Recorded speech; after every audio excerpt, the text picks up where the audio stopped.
Alright, good morning. Welcome to Suburban Nature. Today we will be observing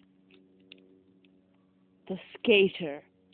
Watch as we observe the skater in his rituals.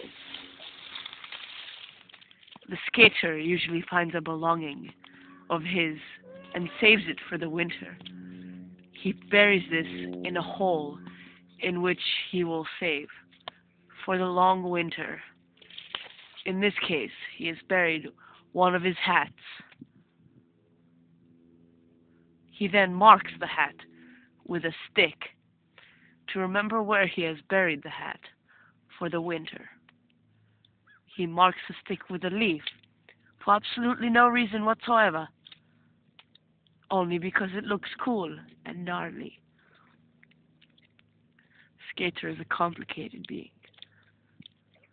He gives up on the leaf, and the skater starts with the original Soldier Boy dance after the burying ritual.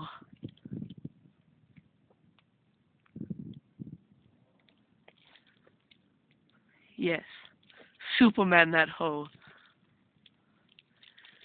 Thank you for joining us in the skater. Next week, the BMX rider.